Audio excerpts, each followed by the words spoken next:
yang mengenai pubertas hari ini ya. Mohon disiapkan telinga, mata, hati ya. Oke, baik. Mata hati. Iya, mata hati. Ya, dokter, saya serahkan kepada dokter waktu dan tempat. Kami persilahkan. Ya, terima kasih Pak Ustadz. Izin saya perkenalkan dulu ya pertama-tama. Nama saya Fitri Lestari. Saya adalah dokter staf di Puskesmas Kelurahan Paseban. Hari ini terima kasih saya dipercaya oleh Sekolah SDIT Kafah untuk mengisi acara pubertas ya. Ya mungkin ini bisa juga disamakan dengan informasi kesehatan tentang kesehatan reproduksi ya Pak Ustadz ya. Iya. Itu nanti beberapa informasi nanti nggak hanya pubertas gitu Pak Ustadz ya. Mungkin saya izin untuk langsung share screen ya Pak Ustadz ya. Boleh, boleh.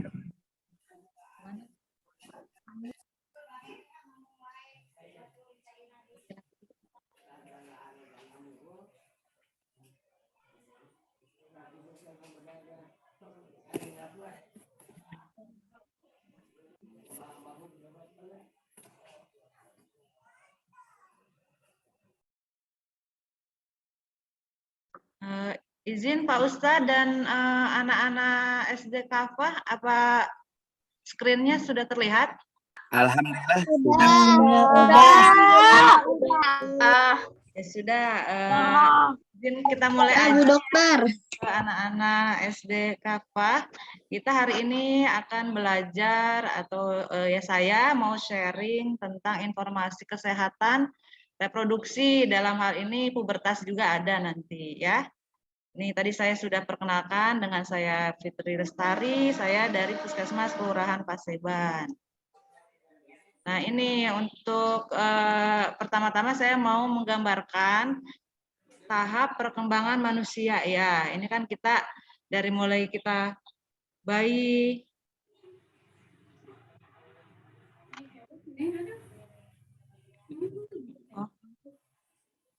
screen-nya sudah berubah belum ya? Sudah ya? Jadi tahap perkembangan manusia.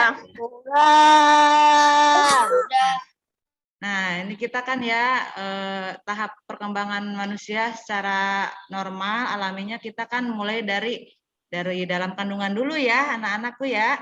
Mulai dari kandungan, habis itu kita jadi bayi nih. Habis itu kita jadi anak balita, SD ya, anak remaja, dewasa, lansia sampai mungkin nanti meninggal ya. Ini adalah tahap normal perkembangan manusia ya. Oke, lanjut. Nah, ini ada yang tahu ini anak-anak SD Kafah apa bedanya remaja sama balita? Ada yang mau coba? Ayo, siapa? Acungkan tangan. Aku mengalami masa pubertas yang remaja sudah. Boleh, apa? Yang remaja sudah mengalami masa pubertas. Kalau balita? Kalau balita belum. Oh gitu, terima kasih ya jawabannya, bagus ya. Nanti Bu Dokter tambahkan ya. Jadi remaja sama anak balita itu ada persamaannya, ada perbedaannya ya. Persamaannya ini dua-duanya tuh masih anak-anak ya, karena berdasarkan peraturan Kementerian Kesehatan, orang yang usianya masih di bawah 18 tahun itu masih termasuk anak-anak ya. Itu. Jadi kalau misalnya nanti kalian umur 17 tahun, terus nanti kalian sakit masuk rumah sakit, nanti yang ngerawat itu dokter anak, bukan dokter penyakit dalam. Kecuali kalau usianya sudah 18 tahun ke atas. Nah, lalu apa bedanya sih antara remaja sama anak balita? Nah, kalau remaja itu usianya itu di atas 10 tahun, ya.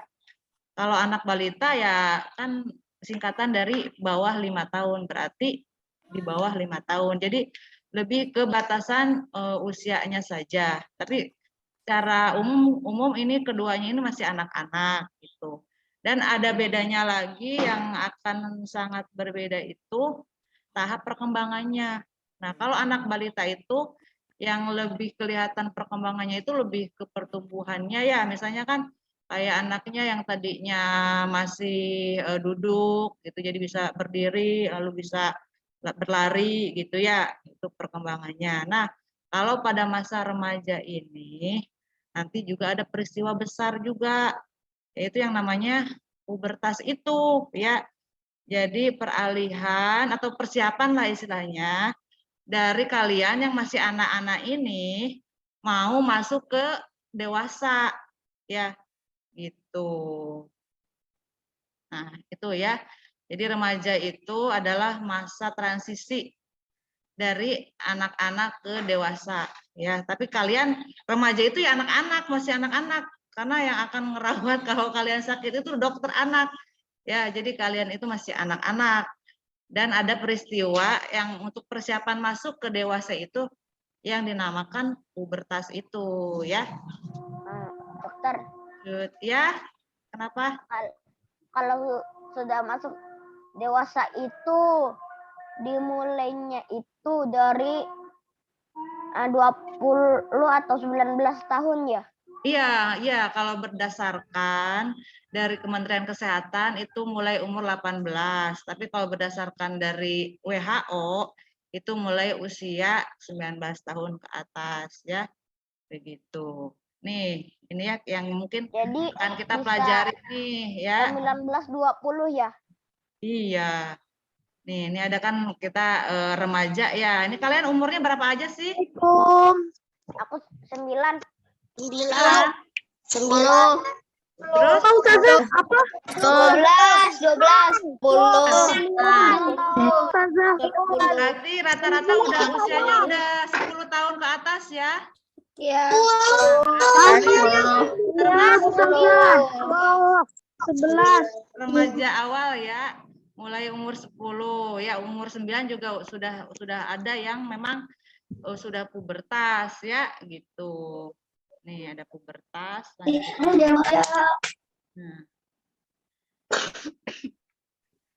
Yang akan berkembang cepat itu pada masa pubertas atau remaja itu namanya organ reproduksi ya. Apa sih yang dimaksud dengan reproduksi? Reproduksi itu yaitu proses kehidupan manusia dalam menghasilkan keturunan ya. Kalian nanti pengen punya baby nggak? Pengen punya bayi nggak? Enggak. Hah? Enggak mau. Enggak mau. Iya. Puasa baru senang. Enggak mau Jadi punya nanti bayi. kita bisa punya bayi itu kalau kita punya namanya reproduksi kita, organ-organ reproduksi kita sehat ya. Jadi kita harus menjaga kesehatan organ-organ reproduksi kita ya, biar kita nanti bisa punya bayi, punya keturunan ya. Gitu. Terus lanjut.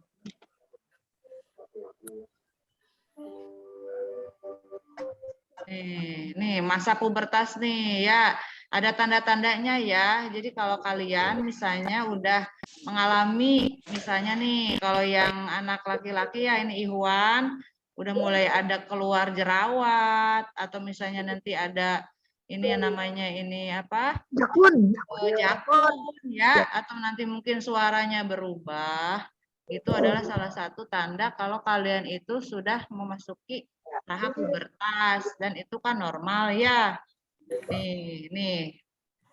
Kayaknya ya. Jadi setiap anak itu berbeda ya. Jadi pubertas itu nggak harus sama. Misalnya kok aku suaranya udah berubah kok teman aku belum. Ya nggak apa-apa ya. Karena kan beda-beda nih, ada rentang usianya. Laki-laki itu biasanya mulai usia 9 sampai 16 tahun.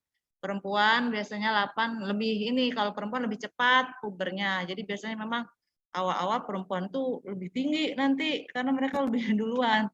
Tapi nanti pas SMP nanti kesalip lagi sama anak laki-laki ya.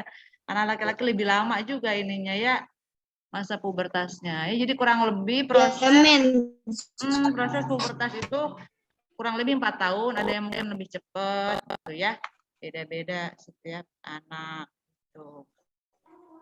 Dokter Fitri. Ya, kenapa? Bu Dok. Hah? Nah, ini Kadang kok kita masih contohnya muda, lagi ya, tanda-tandanya. Aku udah ada kumis. Udah ada Aku kumis. udah ada kumis. Iya, dokter. Iya, nggak apa-apa. Kadang kita Ya, waktu itu masih kecil ini normal, kadang-kadang sehat ketemu. ya, gitu. Nih, contohnya ya pada laki-laki tanda-tandanya sudah puber atau mungkin kalau dari Pak Ustadz mungkin udah akil balik ya. Udah balik. Nah, ini ya ada namanya mimpi basah ya. Ada namanya ereksi, terus suara berubah jadi lebih berat pada laki-laki. Terus mungkin lebih berotot ya dadanya. Terus udah banyak rambut-rambut, misalnya rambut itu kumis misalnya atau di ketiak ya, di kemaluan, mungkin udah keluar keringat banyak jadi mengeluarkan bau badan yang beda gitu ya. Atau mungkin udah naksir-naksir tuh sama teman-teman ahwatnya ya. Itu tuh normal ya, tanda-tanda pubertas pada Dokter, anak ya. selama kita masih kecil itu kadang-kadang ada rambut putihnya kayak ubanan, di situ kadang-kadang kelihatan kumis. Oh, kalau uban itu Kalau bisa kayak genetik gitu. aja. Gak apa-apa, memang ada orang yang seperti itu ya. Jadi nih cara nih gambarannya ya tuh mulai umur 9 tahun mungkin belum ada tuh namanya apa tuh janggut, kumis ya. Nanti Tapi lama-lama dokter, kenapa? kalau orangnya itu misalnya apa sih mengalami kelainan genetik gitu, misalnya kayak manusia albino gitu, tetap sama aja ya kayak manusia biasa. Sama aja, cuman dia ada kelainan di pigmennya, jadi dia warna kulitnya zat warnanya dia kekurangan. Emang ikan albino. Iya, emang hewan-hewan juga ada yang albino ya. Ini lanjut lagi ya, nih contohnya proses perkembangan ya dari mulai dia anak-anak menuju dewasa nih, ada perubahannya nih ya. Ini terjadi pada masa pubertas nih ya. Jadi kalian jangan kaget kalau nanti tiba-tiba kok keluar kumis, keluar apa nih janggut ya. Gitu. Nah, selain kumis janggut nih, ini juga ya berubah juga ya. Nih, ini gambar apa nih? Sensor. Nah, ini laki-laki ya. Gitu. Jadi ini ada penis, terus ada testis ya. Nih, penis itu kan untuk nanti keluar yang namanya air mani. Udah tahu mimpi basah belum? Belum. Udah. Iya, Nah, jadi nanti kalau misalnya bangun pagi-pagi keluar ada cairan, nah itu namanya mimpi basah. Nanti mungkin dibahas nanti sama Pak Ustadz. Kalau udah mimpi basah harus mana? Kan harus mandi junub zaman biasa tuh ya. Gitu. Ini ada yang namanya testis nih, testis ini tempat diproduksinya dihasilkannya namanya sel sperma ya. Nah, ini ya untuk perawatan ya, lebih ke perawatan kan nanti kalian mungkin ada yang nanti banyak jerawatnya ya. Jadi janganlah dipencet-pencet. Nanti kalau dipencet-pencet nanti banyak bekasnya nanti. Oke deh nanti ya. Jadi yang penting dijaga kebersihan mukanya, cuci muka, mandi 2 kali sehari atau minimal sekali sehari ya. Ini dicuci mukanya ya. Atau ya ini nih bau badan ya. Biasanya kan keringatnya lebih banyak nih kalau udah puber. Ya harus rajin juga mandi sama pakai deodoran ya. Gitu. Terus apa lagi? Pakai deodoran. Yang tadi. Nah, tadi yang udah disinggung ya, ini cara ininya ya menjaga kesehatan organ-organ reproduksi itu ya. Jaga kebersihan bisa dibaca ya. Harus tetap kering, tidak menggunakan pakaian ketat, hitan. Kita kan muslim ya, muslim itu kan harus dihitan karena kalau nggak dihitan itu nanti yang tadi di penis itu kulupnya itu ya kalau nggak dibuang itu suka jadi tempat ininya kotoran, berkumpulnya kotoran di situ. Nanti bisa jadi kanker kalau nggak dihitan ya. Gitu. Lanjut lagi. Nah, ini kekerasan seksual. Nah, ini juga ya suka banyak di berita-berita ya. Jadi kalian juga harus waspada. Jadi jangan sampai bagian yang tadi yang kalian lihat itu, yang bagian pribadi ya, misalnya kayak apa? Misalnya wajah, misalnya apa? Dada, daerah kemaluan tuh jangan sampai dipegang orang, ya nggak boleh, ya harus segera lapor kalau ada orang yang kayak begitu suka megang-megang ya. Gitu. Nanti bisa lapor ke bundanya atau ke ustadzahnya ya. Kalau nanti ada yang kayak begitu. Dokter. Mungkin segitu aja Pak Ustadz. Kalau misalnya ada pertanyaan atau gimana Pak Ustadz, saya kembalikan lagi deh ke Pak Ustadz ya Pak. Oke, baik. Terima kasih Bu Dokter. Ya. Penyampaiannya mengenai pubertas. Alhamdulillah. Anak-anak gimana? Ada yang mau ditanyakan? Enggak ada Ustadz. Nggak ada. Udah jelas semua ya? Udah jelas. Ya pinter-pinter nih anak SD Kafah. Amin. Oke, baik. Jika sudah tidak ada pertanyaan, mungkin mudah-mudahan apa yang disampaikan oleh Bu Dr. Fitri bisa menambah wawasan bagi kita semua ya untuk menuju daripada pubertas kita, untuk menuju kepada kedewasaan kita semua ya. Nah, di samping itu juga tadi yang terakhir apa? Kita harus menjaga dari orang-orang yang akan berbuat jahat kepada kita, terutama dari kekerasan yang boleh memegang muka, memegang bagian Pribadi. sensitif kita, kan pribadi kita tidak boleh untuk dibiarkan untuk disentuh oleh orang lain ya. Kayak gitu. Terus tanda-tanda daripada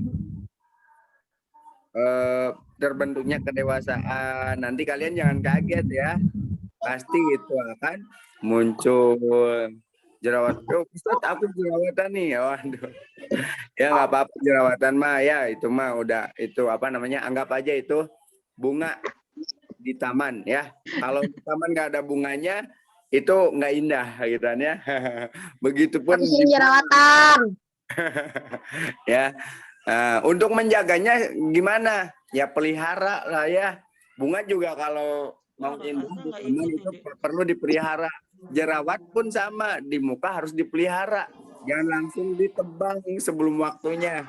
Ya. Jadi jangan dipencet-pencet sebelum waktunya, ntar malah jadi bolong. Tadi kata ada bekasnya, tadi kata Bu Dokter ya. Alhamdulillah.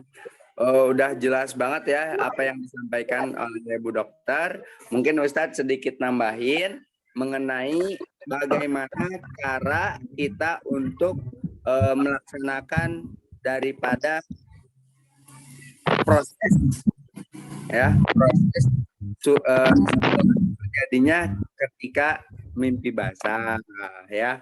Ustadz, mimpi basah itu apa sih ya? Kalau misalkan membicarakan hal ini memang kita tidak bisa disembunyikan ya, tidak bisa kita filter atau tidak bisa kita blur gitu kan ya, sensor nggak bisa.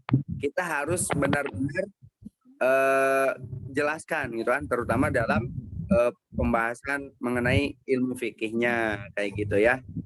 Ustadz, itu porno nggak bisa dikatakan seperti itu, karena ini harus benar-benar jelas terlihat, harus benar-benar jelas kita pahami ya, terutama tadi ya, gambarnya kita jangan resapi tapi kita perhatikan saja ya, perhatikan saja bagaimana proses tumbuhnya rambut bagaimana proses tumbuhnya bulu ya, kayak gitu.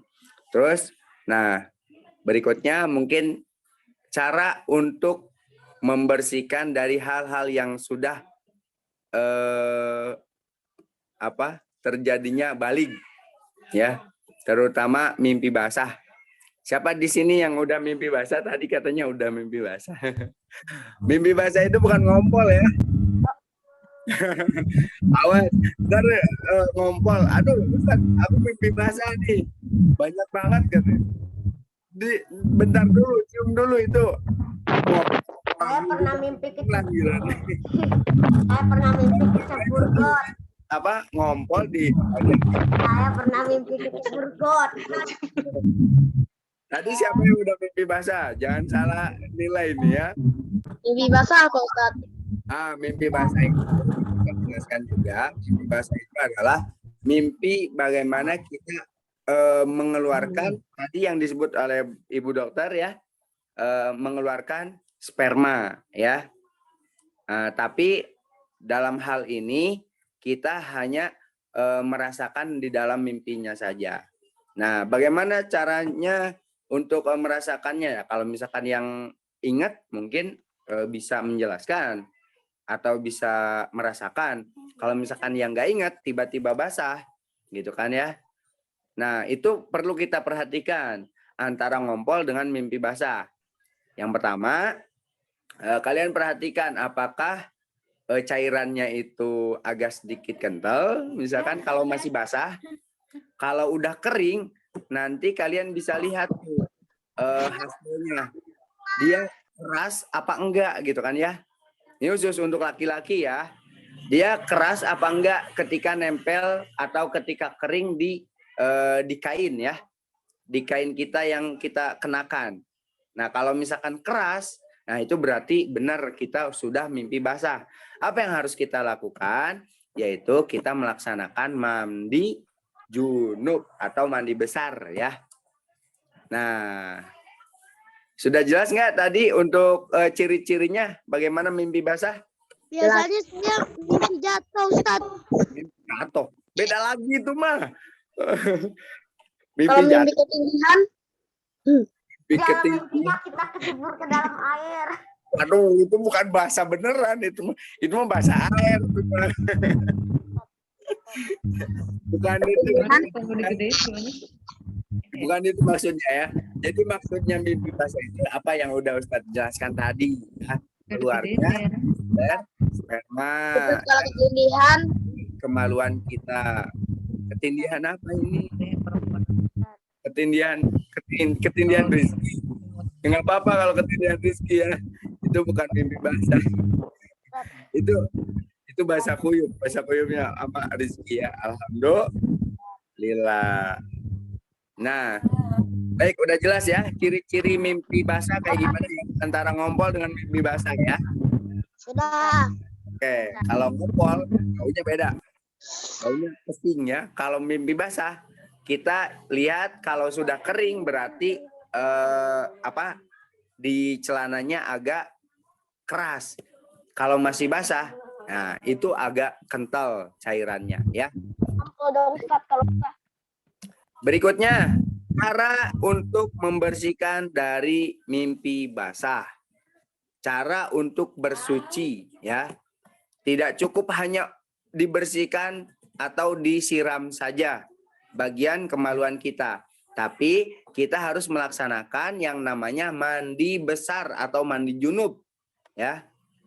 Bagaimana caranya Ustadz? Nah, yang pertama kita doa dulu nih. Jangan lupa membaca basmalah. Tapi karena kita mandinya di WC, mandinya nggak di kamar atau nggak di sungai, bismillahnya kita dalam hati saja.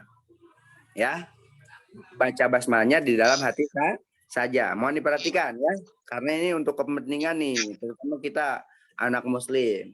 Kalau misalkan kita mandi junubnya atau misalkan bersucinya kurang baik, maka tidak akan diterima dalam ibadah kita, terutama sholat ya. Apal tadi sampai mana tadi? Oke, cara mandinya ya. Cara mandinya tadi mengucapkan basmalah, terus niat untuk mandi junub atau mandi besar. Nawaitul ghusla li raf'il hadasil akbari farodo lillahi ta'ala. Atau dengan bahasa Indonesia juga nggak apa-apa. Niat saya mandi basah atau mandi junub untuk menghilangkan hadas besar karena Allah Ta'ala. Ya. Sekali lagi, niat saya mandi besar atau mandi junub untuk menghilangkan hadas besar. Niat saya mandi untuk menghilangkan hadas besar karena Allah Ta'ala. Hafal nggak? Hafal. Oke, harus hafal nih ya. Kalau nggak hafal nanti mandinya Kak. Mandinya hanya bersih saja kayak gitu ya. Pertama tadi ngucapin apa? Basmalah di dalam hati. Kalau mandinya di WC. Terus membaca nih niat mandi junub. Ketiga, membasuh bagian daripada anggota tubuh kita. Dengan cara apa? Dengan cara kita wudu terlebih dahulu. Ya. Di bagian ulama mengatakan bahwa kita diusahakan berwudu terlebih dahulu sebelum mandi wajib.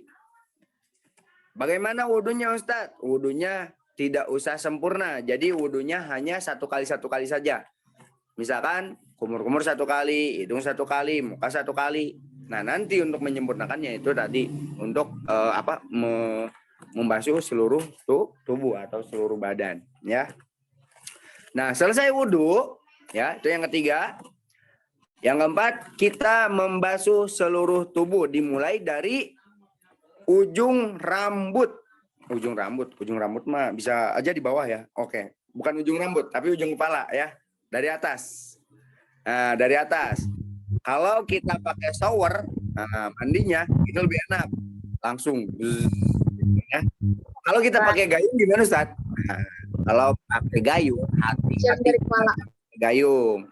Yang pakai gayung terus airnya kurang dari 2 kulah itu mesti hati-hati ya, karena ketika basuhan pertama terperciklah air ke dalam ember atau ke dalam wadah tersebut yang kurang airnya dari 2 kulah, maka tidak bisa dipakai untuk bersuci kembali. Makanya kalau sebisa mungkin 1 gayung itu cukup untuk seluruh badan. Kira-kira cukup nggak? Bisa aja. Tapi beberapa bagian pasti nggak bakal kena. Oh gitu. Gampang. Gayungnya gayungnya yang gede, yang sebesar ember. Ember aja dong kalau gitu. Nah, Habis itu cari ember yang gede yang ditumpahin itu. Ember Ustaz. Boleh. Nah kayak gitu ya. Jadi kalau misalkan kita hanya punya 1 ember, terus kita harus mandi wajib, maka usahakan kita basuhan pertama dari atas ke bawah sambil niat nawaitul ghusla li raf'il hadasil akbar lillahi ta'ala. Basuhlah seluruh badan, ratakan dulu oleh tangan. Ya, jangan lupa tuh diratakan dulu seluruh sela-sela yang ada di dalam yang ada di anggota tubuh kita. Ketek, gosok-gosok dulu nih, ya banyak kerutan nih diketek. Terus di leher juga, terus di telinga. Nah, itu air 1 gayung, ratain dulu semuanya. Ya, bisa digosok-gosok dengan tangan untuk meratakannya seperti itu. Nah, untuk yang keduanya itu sunnah, ya. Yang ketiganya sunnah juga, gitu kan ya. Dan yang berikutnya kayak gitu. Nah itu untuk cara mandi yang 1 gayung ya. Kalau yang pakai shower itu udah tinggal gucurin aja itu airnya dari bawahnya. Kita tinggal rata-ratain aja pakai tangan. Paham ya cara mandinya seperti apa? Paham. Untuk mandi di dalam bak mandi atau di kamar mandi. Nah Ustadz gimana kalau misalkan mandi di air hujan? Bisa nggak? Bisa dong. Bisa Bisa pakai selang nggak? pakai selang bisa. Pakai selang bisa dikucurin pakai selang, tapi dari atas tetap Tapi kalau mandi hujan ada risikonya dong. Iya, agak resiko. Risikonya masuk angin. Oh, risikonya masuk angin ya. Benar. Jangan hujan-hujanan. Kita udah pada pantai, jadi airnya dari bot. Tadi bisa seperti shower kayak gitu ya. Jadi lebih aman gitu ya. Lebih aman setelah sama seperti shower kayak gitu. Ya. Terus tadi mandi hujan, boleh mandi hujan. Ketika kita mau mandi junub, niatkan mandi junub dengan air hujan ini gitu kan. Langsung pas ketika kita masuk hujan-hujanan, langsung niat di situ. Ya, itu yang kedua dengan cara air hujan. Yang ketiga di kolam. Gimana Ustadz caranya di kolam? Kalau misalkan Di kolam Berenang. di kolam renang atau misalkan di kolam ikan juga boleh ya. Kalau nggak jijik, silakan aja. Pas selokan. Di selokan, apalagi di selokan itu ya Allah, apalagi di selokan Jakarta. Mandi raksasa. Berarti mandi di selokan Jakarta, ya Allah. Oke. Nah gitu ya. Jadi yang kedua dengan cara air hujan, yang ketiga dengan cara air kolam. Caranya gimana? Kan Ustadz harus dimulai dari kepala dulu. Apakah kita harus loncat indah gitu kan? Ketika renang. Itu bisa ya. Caranya tadi yang pertama dengan wudhu terlebih dahulu. Nah, untuk membasuhnya boleh kita nyebur langsung tuh ya. Loncat kayak gitu ya. Boleh ya. Terus anak orang ya, Ustaz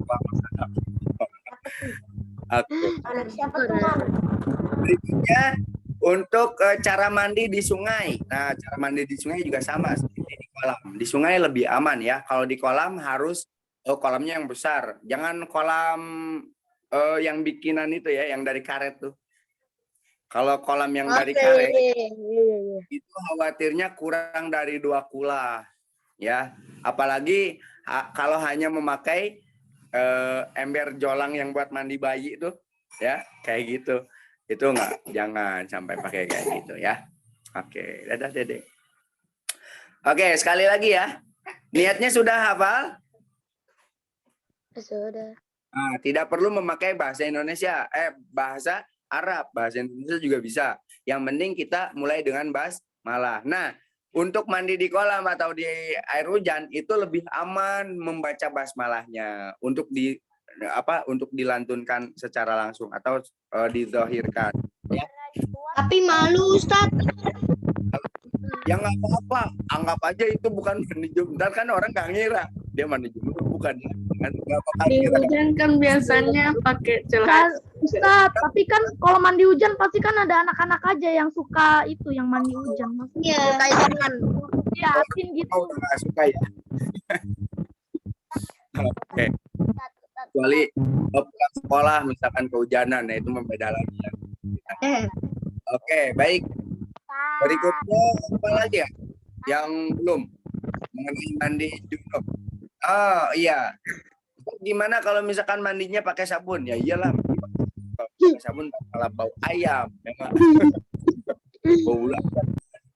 Ya, harus pakai sabun. Nah, kalau pakai sabun ya, yang penting kita basuhan pertamanya itu niatnya dari basuhan pertama. Membasahi pertama kan sebelum pakai sabun pasti dibasahin dulu. Nah, di situ niatnya. Pakai sabun gimana ya?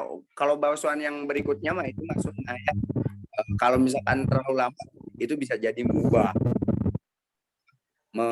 memboroskan air ya, memboros air. Nah, kayak gitu. Oke, baik. Oh iya, yang terutama lagi nih. Yang kelewat harus yang posisi pertama nih. Yang pertama harus dibasuh dulu kemaluannya sampai bersih.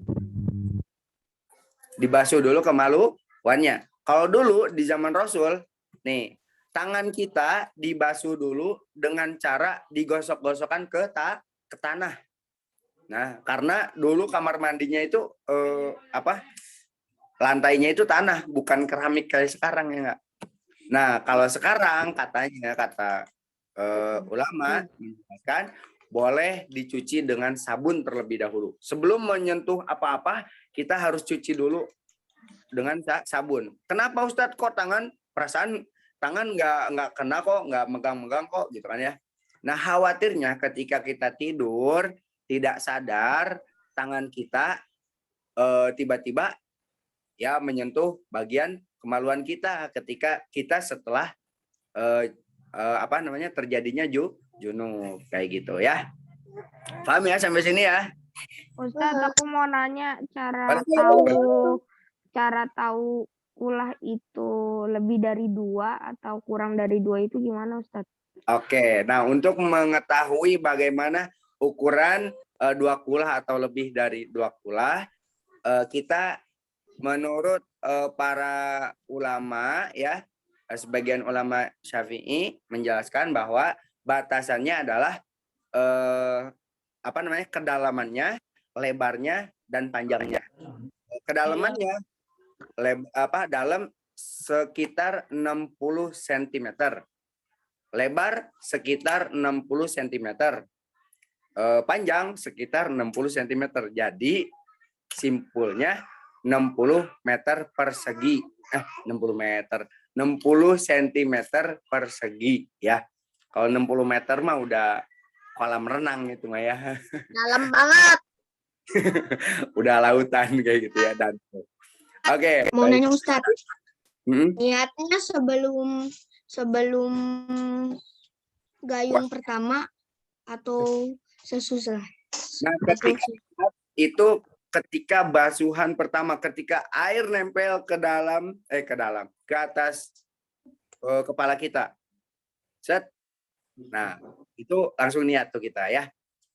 Kalau bismillah tadi ketika wudhu boleh ya. Ketika kita mau niat bismillahirrahmanirrahim, nawaitul ghusl faradasil asmarillah ta'ala, langsung dibasuhin airnya ya. Oke, baik. Siapa lagi yang mau nanya?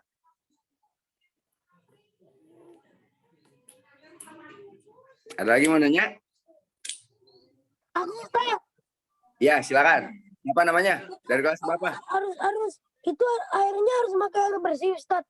Oh, ini Zidane ya. Ustaz tahu ini Zidane ya. Oh iya, Zidane. Oh, jelas itu harus pakai air bersih. Kalau misalkan pakai air kotor itu bukan mandi junub, namanya kotor-kotoran. Ya. Itu. Ya. Iyalah jelas harus pakai air bersih. Makanya tadi udah dijelasin di pertama, harus air bersih yang lebih dari 2 kula. Kalau misalkan kotor-kotoran itu bukan mandi namanya ya. Itu namanya kalau kata orang Sunda mah guyang ya. Kalau bahasa Indonesia mah nggak tahu ya. Oke. Paham ya, ya? Harus pakai air bersih. Paham. Ya. Tapi jangan lupa bersih juga nggak boleh. Harus bersih dan membersihkan atau suci mensucikan. Apa itu? Ya air yang biasa kita pakai mandi. Jangan pakai air kelapa atau pakai air kopi atau pakai air teh apalagi. Ntar lengket badannya ya nggak? Bukannya bersih, ntar malah tambah bau badannya. Ya Allah. Dijijitin semut. Disemutin ntar. Habis ntar. Oke. Apalagi? Ada lagi yang mau bertanya? Ambil iPhone aja. Ada yang mau nanya? Tidak. Jangan yang mau bertanya siapa itu ya? Itu juga boleh. Oke. Nggak ada lagi yang mau bertanya? Tidak. Tidak. Oke. Mungkin dari Ustazah ada yang mau ditambahkan, Ustazah? Ustazah Fitri. Ustazah cukup sih gitu ya. Cuma yang perlu diperhatikan oleh Ananda kelas 4 dan kelas 5 kan tadi sudah dijelaskan ya oleh Dr. Fitri mengenai proses pertumbuhan, kemudian ketika kalian itu pubertas itu seperti apa ciri-cirinya gitu ya. Juga sudah dijelaskan ya ketika kalian sudah mimpi basah, kemudian apa yang harus dilakukan gitu ya? Harus mandi junub, tata cara tadi juga sudah diberikan gitu ya.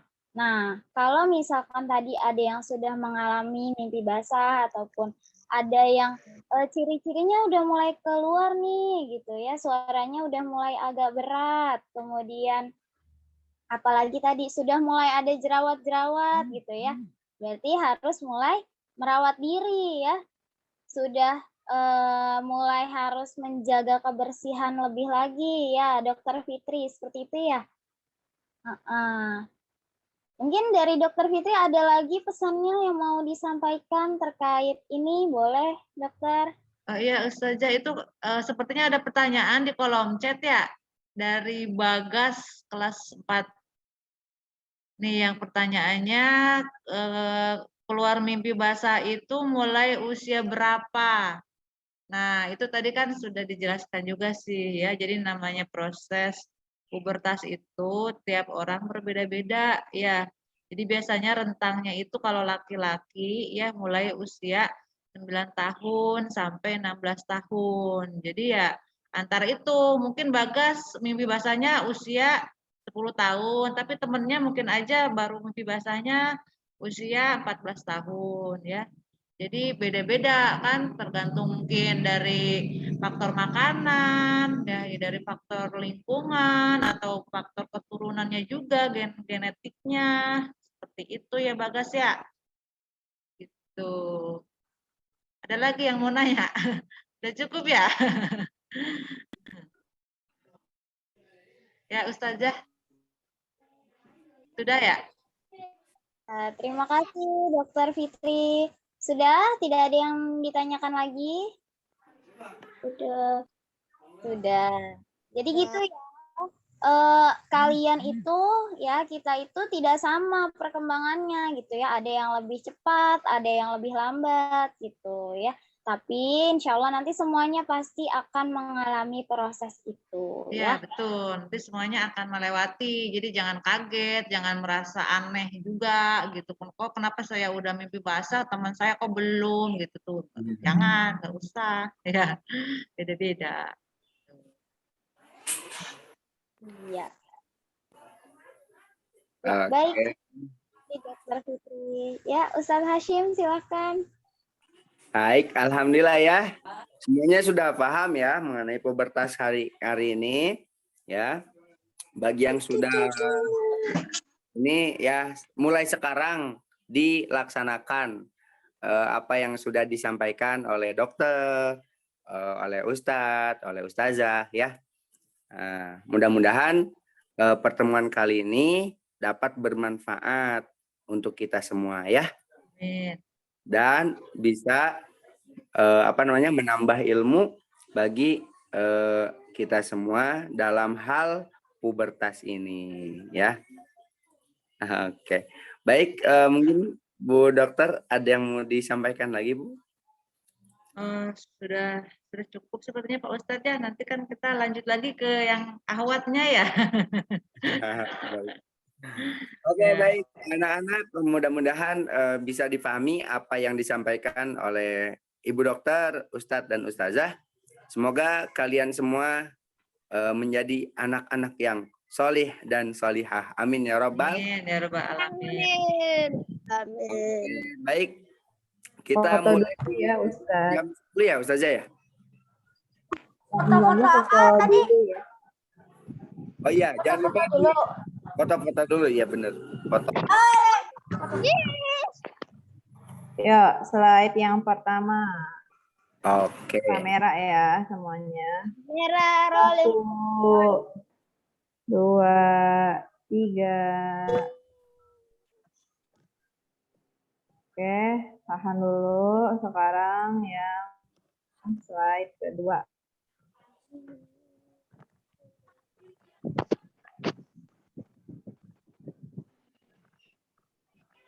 Yo, slide kedua. 1,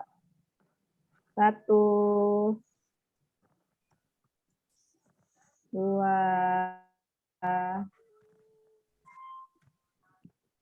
3. Kamera. Oke, slide yang ketiga. Tahan ya, sebentar. 1,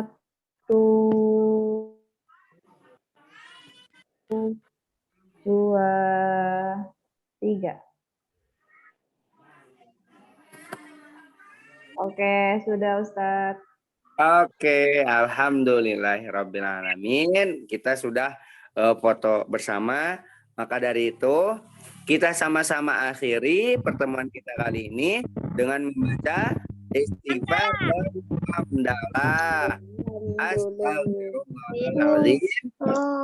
Alhamdulillah. Amin. Assalamualaikum. Majelis ini kita sama-sama tutup dan doa kifarah majelis. Subhanakallah.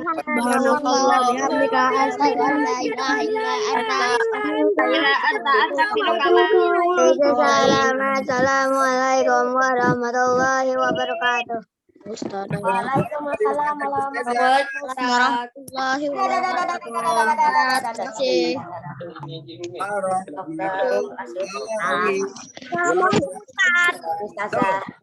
Oke, silakan Ikhwannya live ya. Gantian. Assalamualaikum. Warahmatullah. Assalamualaikum Ustazah.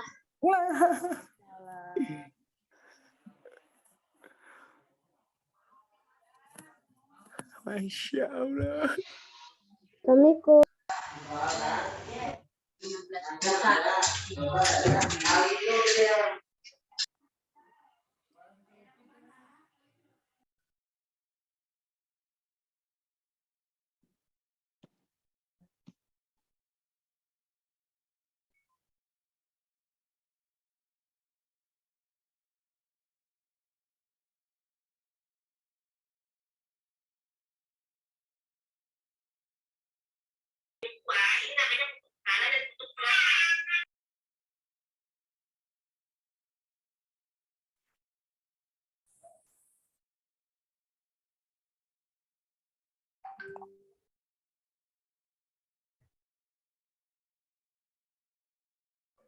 Zidan, Faizul,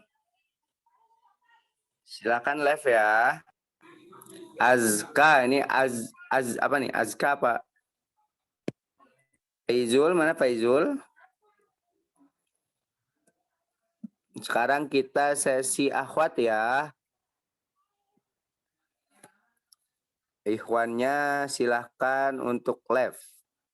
Azka, Abdurrahman, sama Faizul masih ada di dalam. Assalamualaikum. Waalaikumsalam warahmatullah. Assalamualaikum Ustaz.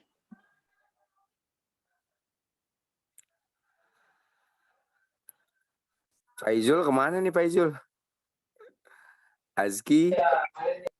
Azki ada Azki.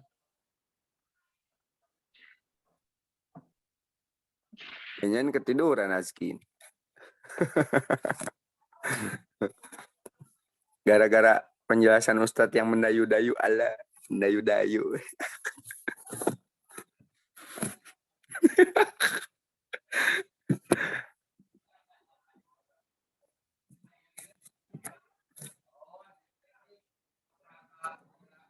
Wah, ini kayaknya anak-anak Ustadz nih, baru pada datang nih. Nah, anak Ustadz udah pada dewasa sekarang ya.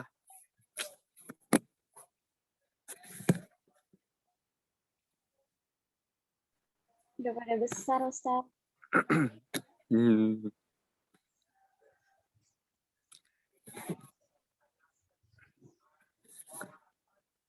Kayaknya Ibu Dokter Fakhira hadir ya.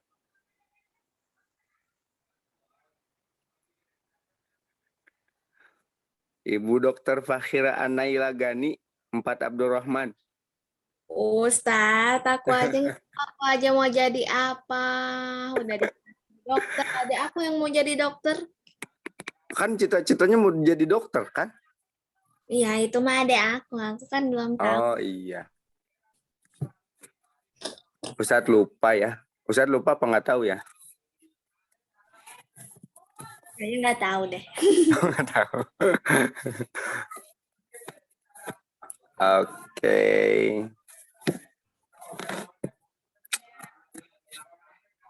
Baru 20 orang ya. Terlihat slide-nya Pak Ustadz dan anak-anak kelas 4, kelas 5? Alhamdulillah, Dok, udah kelihatan. Sudah, kita mulai saja ya Pak Ustadz. Oke, siap, Bu. Ya. Jadi ini kita hari ini mau belajar tentang pengenalan organ reproduksi, pubertas ya, dan edukasi seksual untuk anak SD ya. Kita mulai dari kita belajar namanya tahap perkembangan ya manusia. Ya, jadi kita sebagai manusia itu ya, sebagai makhluk hidup itu ciri-cirinya itu akan berkembang, bertumbuh dan berkembang ya. Jadi salah satunya itu misalnya kayak waktu kita masih bayi, masih balita, kita ada namanya perkembangan mulai dari kita tadinya cuman bisa tiduran ya, habis tiduran kita bisa jadi duduk, berdiri, sampai nanti kita bisa jalan, bisa lari. Nah, itu perkembangan ya. Jadi itu pas kita lagi balita tuh ya, jadi ada perkembangan pertumbuhan. Nah, pas kita remaja juga nih, kalian kan udah termasuk remaja ya. Usia kelas 4, kelas 5 SD ini udah berapa aja ya usianya? Udah 10 tahun ke atas ya? Ya. Aku masih 9 tahun. Ya, nggak apa-apa ya. Baru 10. Jadi kalau dari tahapan atau penamaan dari kita ya, dari Kementerian Kesehatan, itu kita ada yang namanya anak sama dewasa. Nah, ada juga istilah remaja. Jadi kalian ini sudah termasuk remaja karena usianya sudah 10 tahun ke atas ya. Gitu. Nih, jadi ada yang namanya remaja sama anak balita. Kalau balita kan berarti usianya di bawah 5 tahun ya. Kalau remaja itu usianya mulai dari umur 10 tahun. Tapi kalian ini baik remaja ataupun anak balita ini termasuknya masih anak-anak ya. Karena anak-anak itu kalau berdasarkan dari Kementerian Kesehatan atau dari WHO itu usianya di bawah 18 tahun gitu. Jadi kalau kalian usianya 17 tahun, lalu nanti kalian misalnya jatuh sakit harus dirawat di rumah sakit. Nanti yang ngerawat kalian itu pas usia 17 tahun itu dokter anak ya, bukan dokter penyakit dalam karena kalian masih kategori anak. Cuman pas di rentang usia antara dari 0 sampai 18 tahun itu ya, itu ada lagi dibagi-bagi lagi ya, ada namanya balita, remaja. Nah, kalau anak remaja itu kenapa dipisah sih anak remaja? Karena memang beda ya, lain ya, karena pas remaja itu kalian akan mengalami yang namanya proses transisi ya, proses peralihan ya, dari yang tadinya kalian anak-anak ini menuju ke usia dewasa ya. Jadi pas lagi proses itu akanlah terjadi peristiwa yang namanya pubertas itu ya. Gitu. Apa sih tanda-tandanya pubertas itu? Ya, ntar saya share lagi. Kalau pada perempuan atau ahwat, ini biasanya ya, kalau kita sudah mulai masuk ke masa pubertas atau balik ya, kalau secara agama Islam ya. Jadi kalau kita udah keluar mens gitu ya, atau misalnya bentuk tubuh kita udah mulai apa ya, kayak perempuan dewasa gitu ya, atau misalnya tumbuh jerawat, keluar ada rambut-rambut, misalnya di area ketiak, area kemaluan, itu berarti kalian sudah termasuk ke pubertas ya, udah memasuki pubertas ya. Ini ya contohnya nih. Dan untuk memasuki usia pubertas itu beda-beda ya.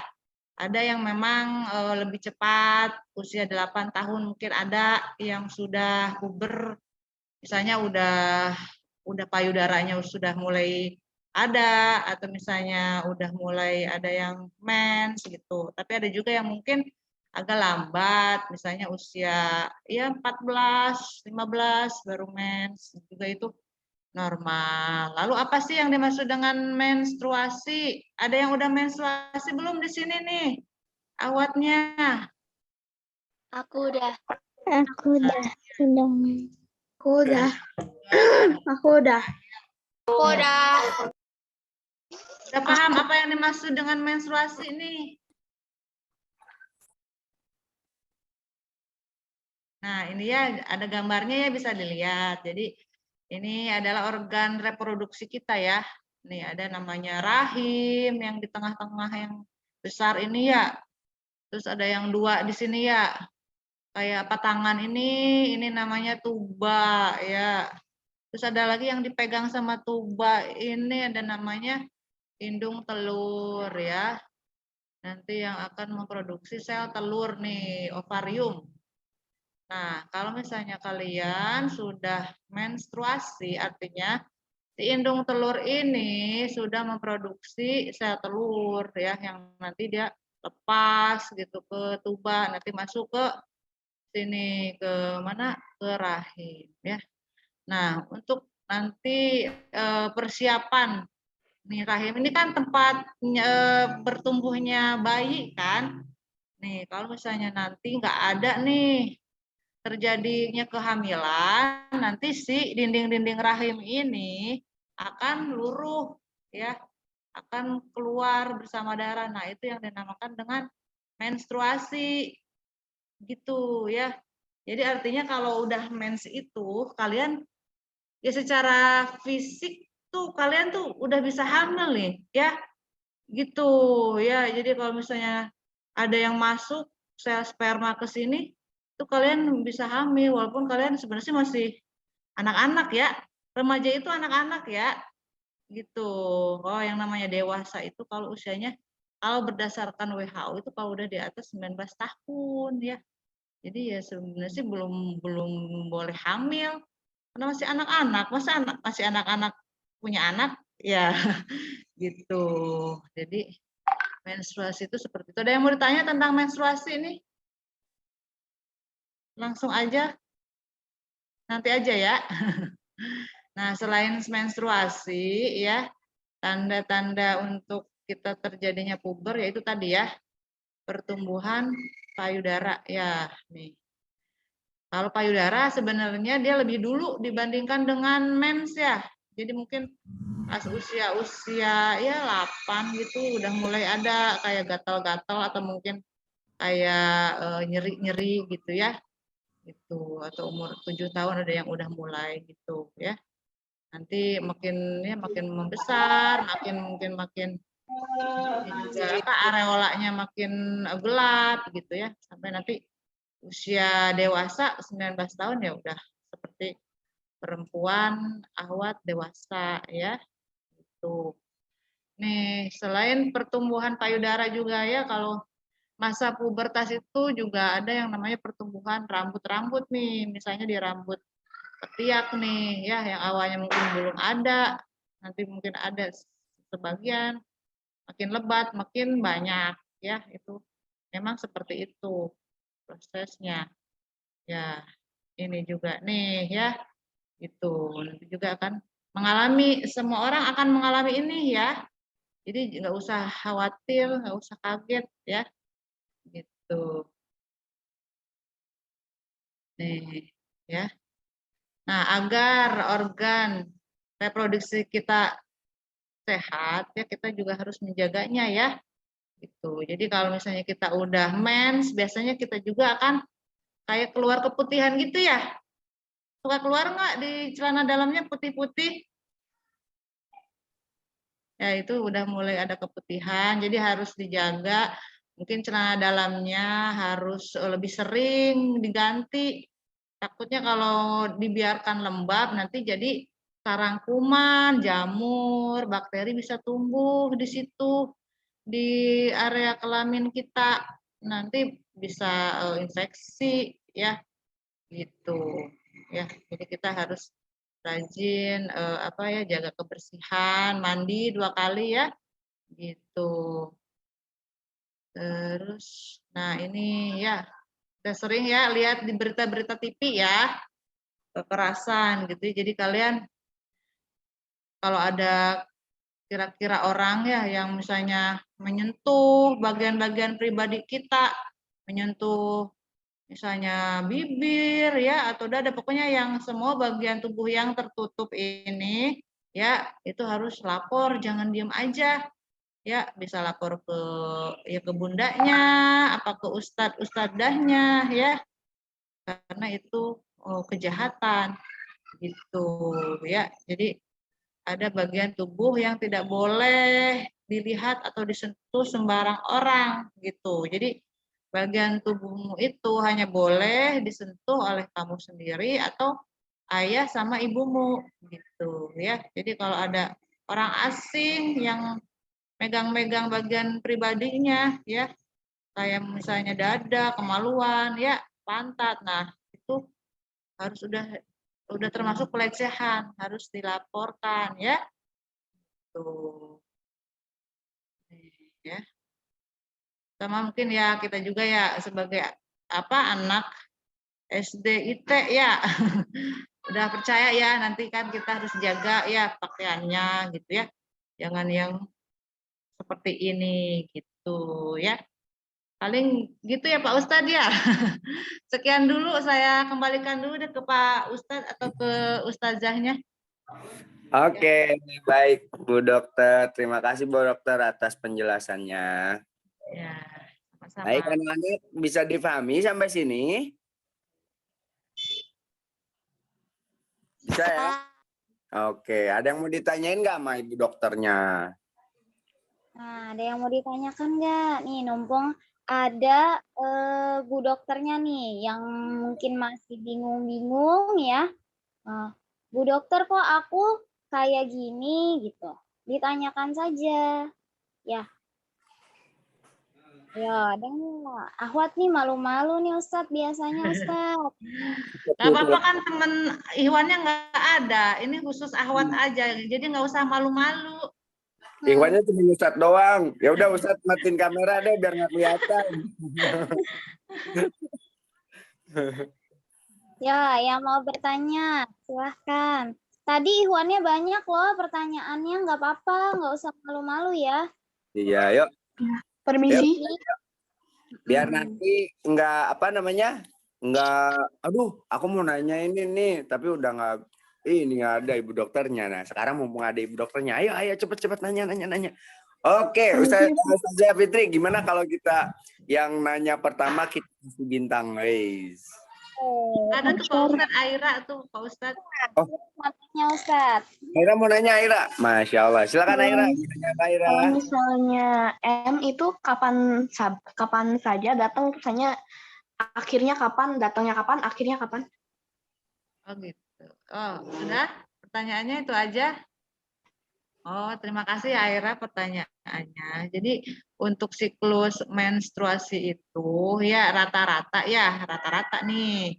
Kebanyakan orang itu siklusnya setiap 28 hari selama 3 sampai 7 hari. Tapi ada juga yang mungkin agak lebih cepat, jadi 24 hari sekali mungkin dia udah dapat lagi M-nya. Atau mungkin juga ada yang lambat, misalnya 35 hari sekali gitu baru dia dapat ya, dan lamanya juga beda-beda. Ada yang mungkin 3 hari udah bersih, ada yang mungkin seminggu baru bersih gitu. Jadi nggak apa-apa. Seperti itu ya Aira. Ya, terima kasih dokter. Ya, sama-sama. Oke, silakan yang lainnya. Oke, Fakhira. Tadi Aira, sekarang Fakhira. Silakan. Kalau mensnya lebih dari 1 minggu itu masih normal nggak? Ya langsung jawabannya nih Pak Hira. Oke. Oh ya udah, makasih Pak Hira pertanyaannya. Jadi memang sih ada batas normalnya ya. Kalau untuk normalnya kita mematok di 15 hari. Jadi kalau misalnya mensnya sudah melebihi dari 15 hari dan ternyata banyak keluar darahnya, nah itu udah mulai kita berpikir itu tidak normal. ya. Jadi mungkin dari segi agama juga nggak normal ya. Kalau udah lebih dari iya, jadi sama. Kalau misalnya kita ada yang datang ke puskesmas mensnya lama, nah itu pasti kita obatin ya. Nanti bisa kekurangan darah, bisa anemia ya. Jadi kalian juga ya, kita kan perempuan semua nih, pasti kita nanti semuanya mens ya. Jadi selama mens itu kan kita mengeluarkan darah ya. Darah itu kan mengandung yang namanya eritrosit, sel darah merah atau HB. Nah, kalau kita mensnya itu banyak, kita bisa anemia, kekurangan darah. Jadi sebaiknya selama mens itu kita minum kayak penambah darah gitu, kayak misalnya sangobion atau apa gitu ya. Takutnya kekurangan darah, anemia. Kalau anemia nanti lemas bawaannya, lemas, letih, lesu gitu. Ya. Jadi kalau 1 minggu sih masih normal. Ya, asal yang nggak terlalu banyak aja mensnya.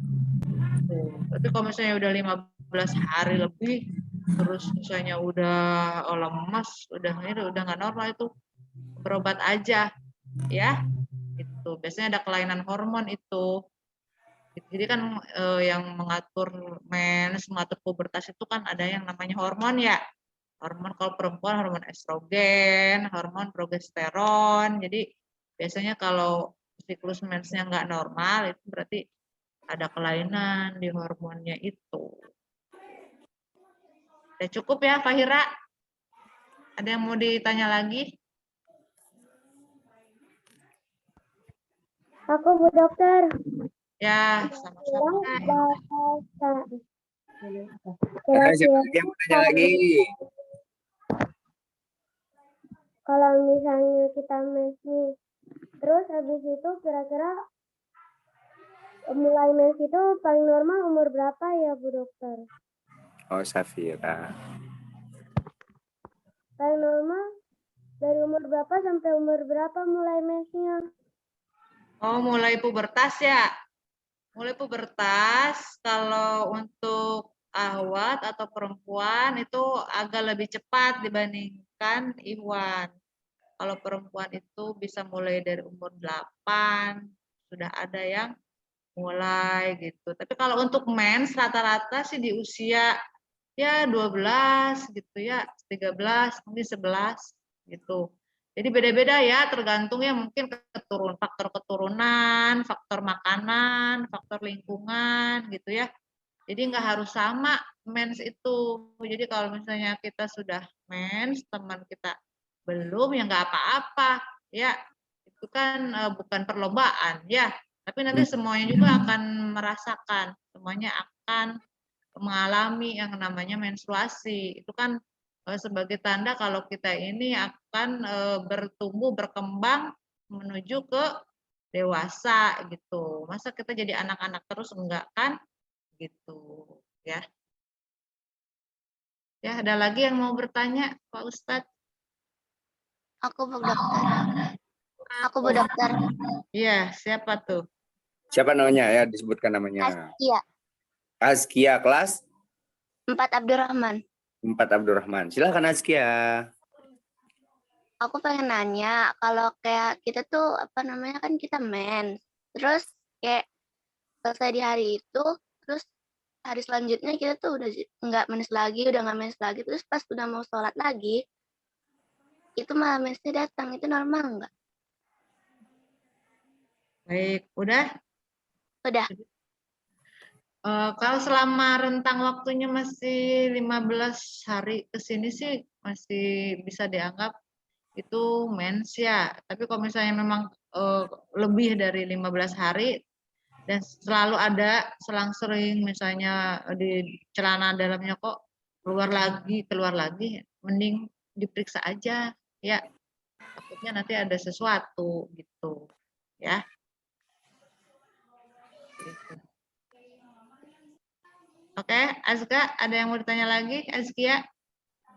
Enggak, itu aja dulu. Ya, pasti. Aku mau tanya lagi Bu Dokter. Silakan. Kenapa kalau kita tuh lagi mens itu suka ini ya, suka gampang ngambek? aku sih belum mens bunda, soalnya kalau lagi mens suka ini gampang ngambek. Iya memang ya namanya apa pubertas ini kan sebenarnya nggak cuma dari fisik aja ya. Jadi kalau misalnya kita udah pubertas kan hormon kita itu naik turun ya. Itu akan selain mempengaruhi fisik kita, itu juga akan mempengaruhi mental kita atau psikologis kita. Jadi memang itu ada pengaruhnya ya.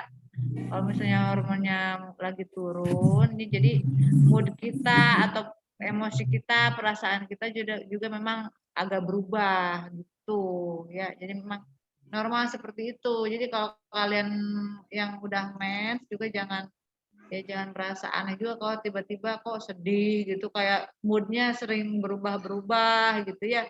Itu juga normal ya. Itu karena faktor dari si hormon wanita kita ya, hormon estrogen, hormon progesteron yang lagi turun gitu kalau lagi mens ya. Arti mens itu kan artinya hormon-hormonnya lagi turun itu gitu.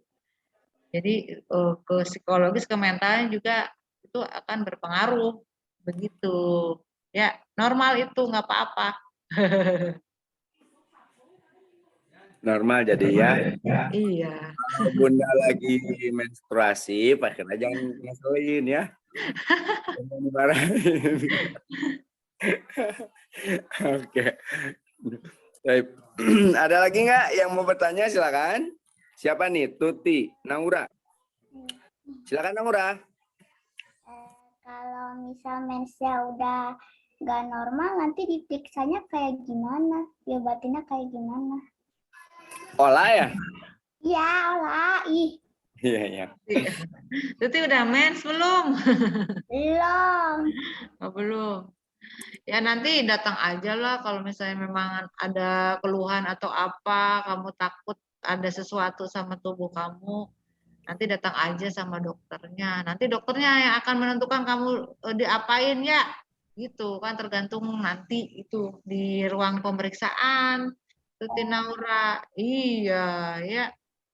Gitu. Mungkin diperiksa darah, mungkin di USG, nanti dilihat kondisinya masing-masing orang berbeda-beda ya.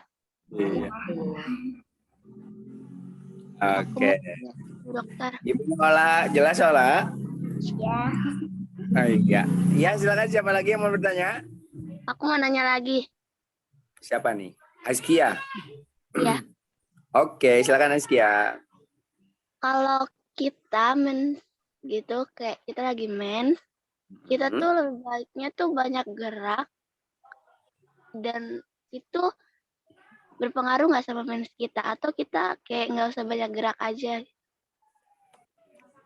Oke, ya sudah pertanyaannya ya.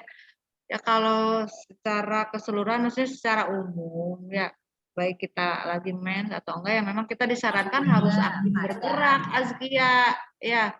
Gitu, untuk kebugaran, kesehatan kita itu kita harus banyak bergerak dalam 1 minggu itu.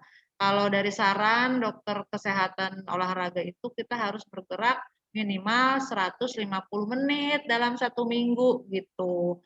Apalagi kalau lagi mens itu kan biasanya itu kayak suka perutnya kan jadi kayak kram gitu ya, atau sakit gitu.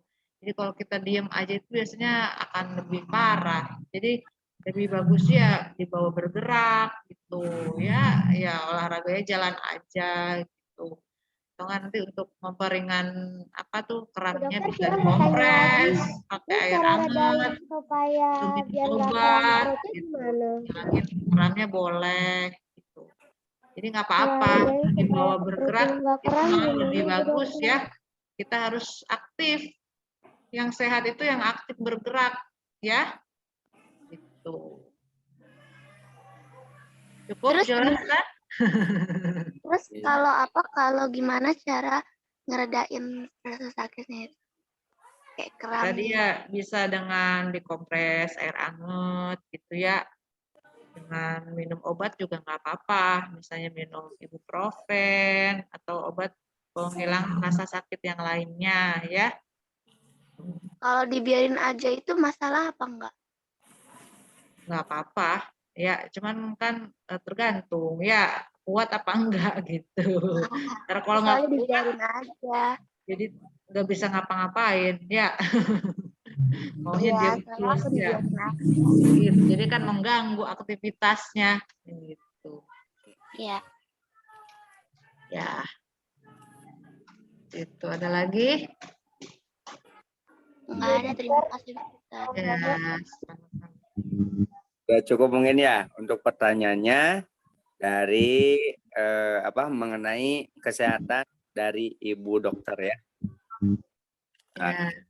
Kita lanjut mungkin dari segi ke agamanya kali ya. Ya, ya. Habis mens kan harus mandi junub ya Pak Ustadz ya. Sama harus bersih-bersih juga. Waduh. Ini Dijelaskan sama Pak Ustadz. baik. Terima kasih Ibu Dokter atas penjelasannya. Mungkin saya sambung dengan dari Mungkin saya pamit aja nih, izin Ibu Ustazah, Pak Ustadz. Boleh, Bu Dokter. Barangkali mau melanjutkan aktivitasnya. Oh, ya udah, terima kasih ya kepada ya Pak Ustadz, Ustazah ya sama Bu Bella juga tadi yang hubungin saya atas kesempatan yang diberikan ya. Mudah-mudahan sedikit informasi yang saya sampaikan tadi ada manfaatnya buat adik-adik anak-anak kelas 4, kelas 5 SD Kapa. Kalau misalnya ada kesalahan, kekurangan dari penyampaian saya, mohon dimaafkan. Izin saya pamit ya Pak Ustadz, Ibu Ustazah ya. Ya, Terima kasih. Ya, wassalamualaikum warahmatullahi wabarakatuh. Waalaikumsalam warahmatullahi wabarakatuh. Terima kasih Bu Dokter. Ucapin terima kasih Bu Dokter. Terima kasih Bu Dokter. Ya. Terima kasih Bu Dokter. Terima kasih Bu Dokter. Terima kasih.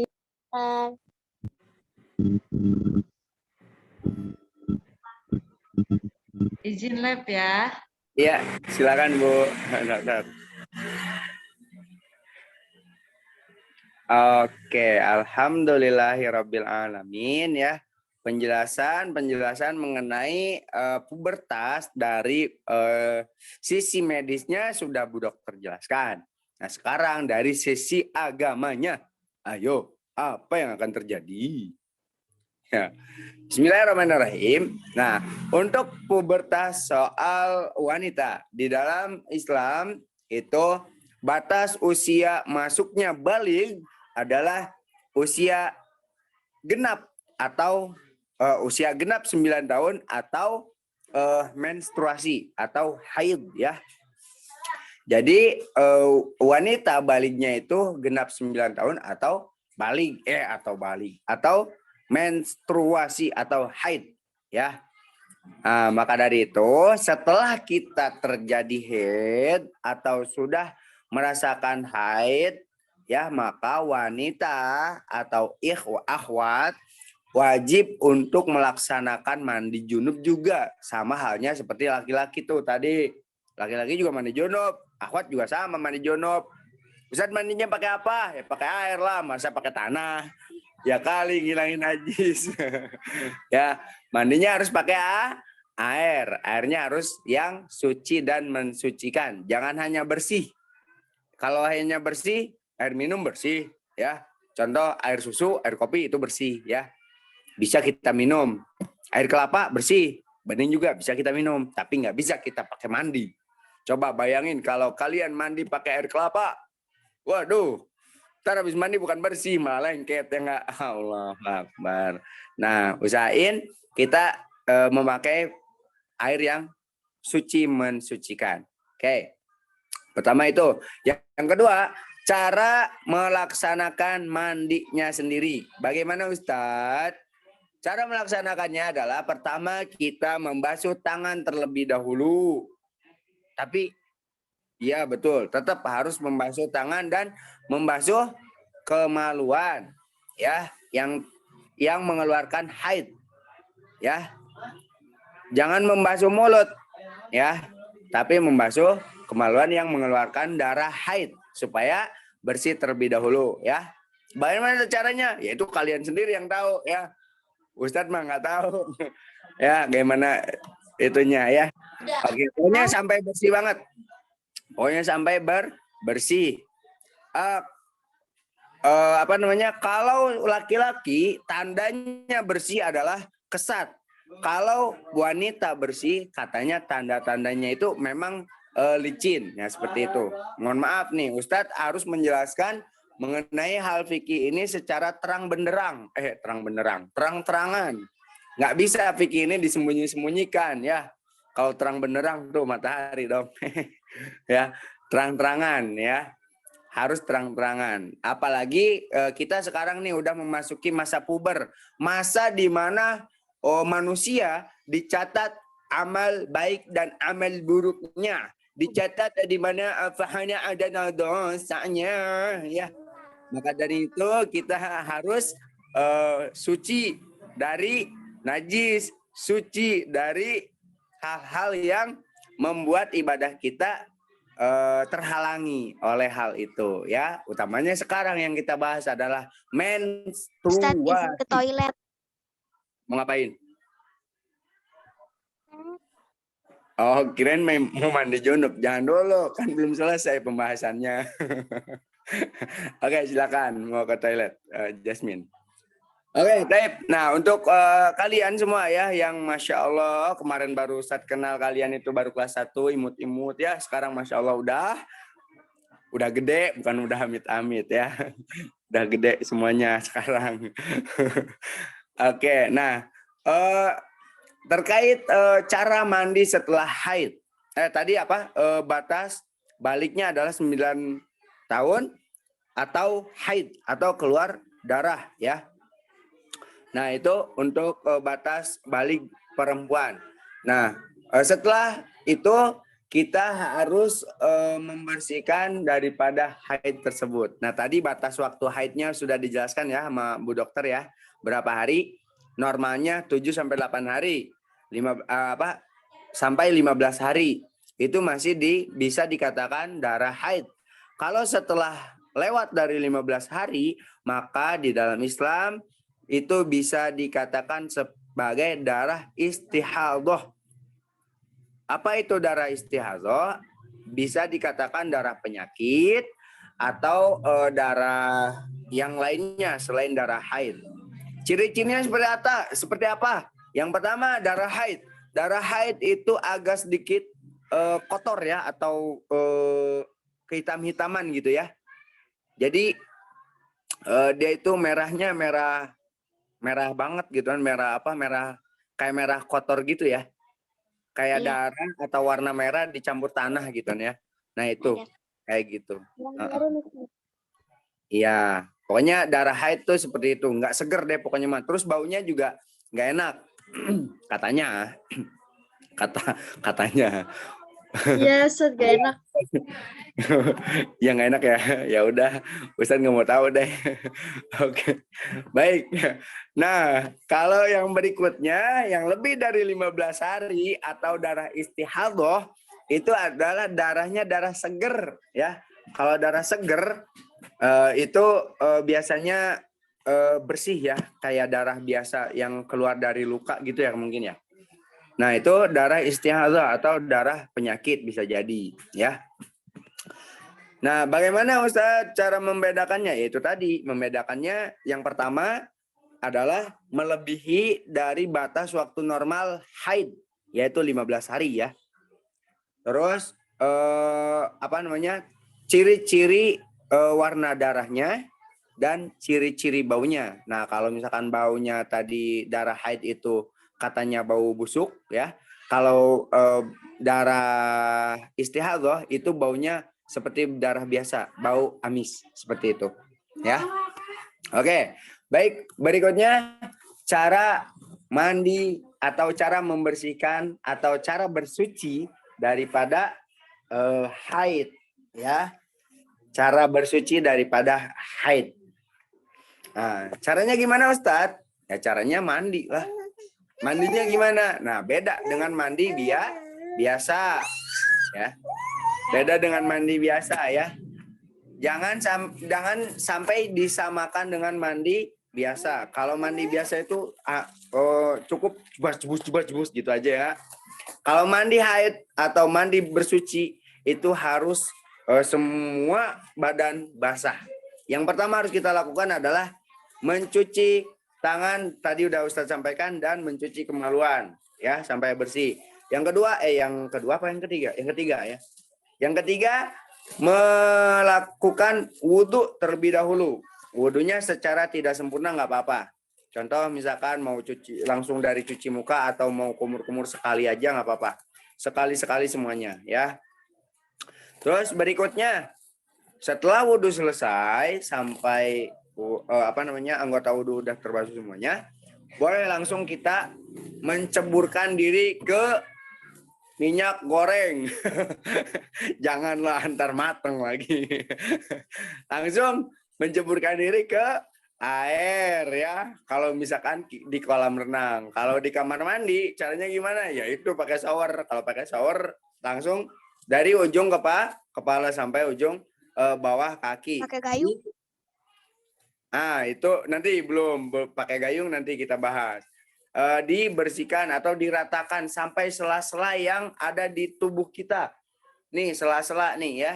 Sela-sela telinga, terus lengkukan telinga, terus kerutan-kerutan yang ada di dalam tubuh kita. Misalkan ketek ngerut nggak? Ngerut kan kalau diginiin.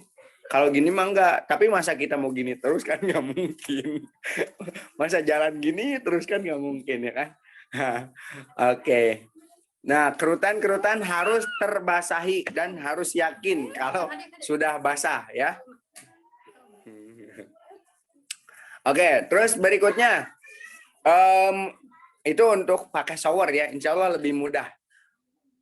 Oh iya, yang pertama dibacakan basmalah terlebih dahulu. Yang kedua, niat ya, jangan lupa niat. Niat untuk mandi junub. Ya. Oh iya, niat untuk mandi haid, jangan lupa tuh. Ya, niat. Di mutabah nggak ada. Ada di Google. Ntar boleh lihat di Google ya. Di mutabah kayaknya belum. Ada namanya wajib. Di mutabah. Ada. Ya kayaknya sih ada namanya doa mandi wajib. Oh iya benar. Itu doa mandi wajib ada di mutabah. Boleh nanti kalian pelajari doanya ya. Dan jangan lupa diawali dengan membacakan basmalah. Karena kalau misalkan kita nggak membacakan basmalah, maka tidak sah mandinya. Sebagian ulama mengatakan Bismillahnya dalam hati. Betul, kalau di WC itu bismillahnya dalam hati, nggak boleh dilafazkan ya, nggak boleh dilawalkan ya, nggak boleh dikeraskan, apalagi sampai teriak-teriak Bismillahirrahmanirrahim, nggak boleh kayak gitu. Doa juga di dalam hati. Itu ntar Umi nanya lagi. Oh itu kenapa tuh anak Umi katanya mandi teriak-teriak pakai bismillah lagi, ya Allah, ntar jadi tanda tanya gitu nih. Nggak boleh kayak gitu. Terus berikutnya apa tadi?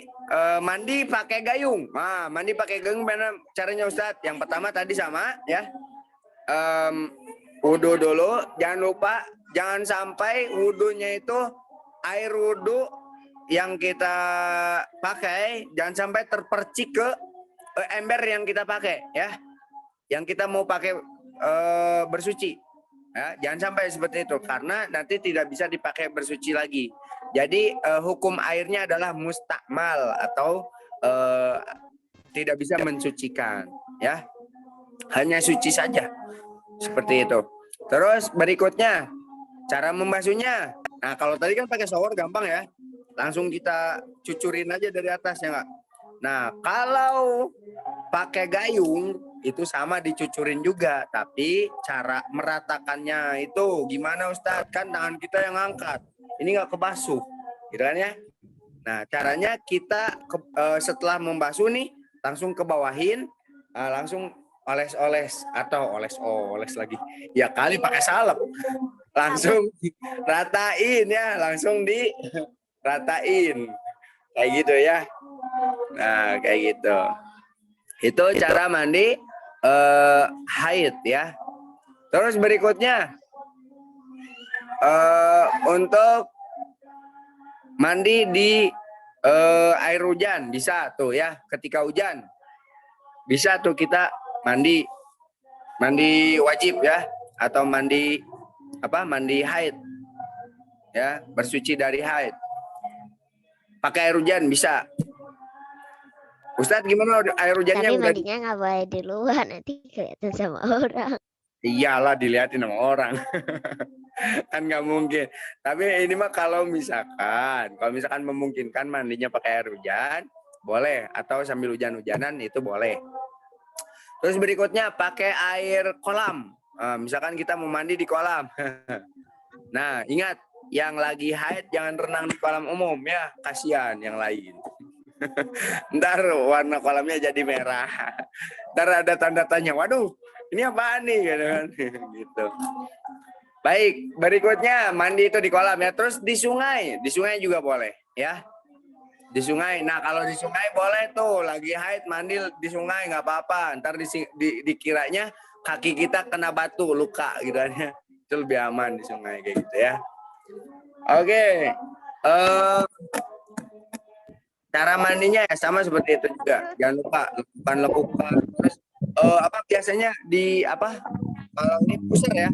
Pusar itu kan agak sedikit bolong ya. Nah, itu harus kita kudek-kudek gitu biar airnya masuk. Kayak gitu, biar rata semuanya. Ya. Terus berikutnya apa lagi? Nah, untuk melaksanakan ibadah ketika haid, pertama tidak boleh melaksanakan sholat, itu memang sudah tahu semuanya ya. Terus kedua, tidak boleh memegang mushaf Quran. Terus yang ketiga, tidak boleh memegang atau membawa mushaf Quran. Tidak. Kenapa? Nggak boleh puasa. Puasa, iya benar. Puasa wajib, puasa sunnah tidak boleh ya. Nah, itu. Nggak boleh pegang tilawati, Ustadz. Nanti harus dibayar. Kalau tilawati, Iya, Ustadz. Sama Al-Quran juga harus pegang. Kan sebagian dari Qurannya, tulisan-tulisannya. Nah, itu juga Ustadz. Kalau ikro sih nggak apa-apa. Kalau tilawati sama kayak ikro. Nah, tapi nggak apa-apa. Kita untuk cari aman pegangnya bagian yang tidak ada tulisannya saja untuk tilawati ya.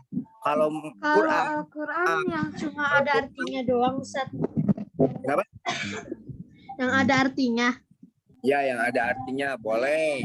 Jadi artinya yang dipegang. Tapi ada sebagian yang sama sekali tidak boleh membawa mushaf Quran walaupun itu ada artinya, atau walaupun atau pakai kain ya Ustadz bukanya.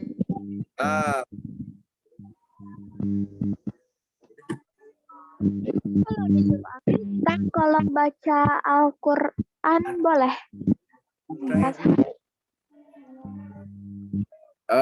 Oke. Baik, maaf iklan dulu bentar ya. Al-Quran boleh.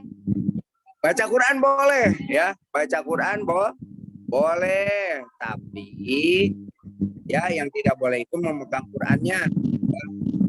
Baca Quran boleh kok, tapi hukumnya makruh ya, tidak diwajibkan. Boleh baca Quran ya. Terus apa lagi nih? Ketika haid. Kalau puasa ya. Kalau misalnya pegang mushaf Al-Qur'annya dari HP atau dari Android. Nah, itu jadi masih dalam pembicaraan ya. Ini juga masih dalam pertimbangan. Ini kalau misalkan pegangnya di HP atau di Android boleh. Ada yang membolehkan, ada yang tidak juga gitu kan. Beberapa ulama yang membolehkan dan beberapa ulama juga yang tidak bolehkan karena sama saja itu bagian daripada Al-Quran ketika kita pegang, kita pasang di layar betul ya. Tapi ada yang membolehkan karena katanya itu kan hanya digambar saja. Nah, ini jadi pembahasan juga gitu kan ya mengenai mushaf Quran yang ada di dalam HP. Boleh apa tidak? Ada yang membolehkan dan ada yang tidak membolehkan ya. Oke, baik. Berikutnya apa? Ada yang mau ditanya lagi? Puasa. Puasa justru nggak sama sekali nggak boleh ya. Niatnya aja boleh, nggak apa-apa. Tapi nanti itu dong harus bayar puasa. Nah, kalau lagi Ramadan, puasa Ramadan itu kita kodok di luar Ramadan ya.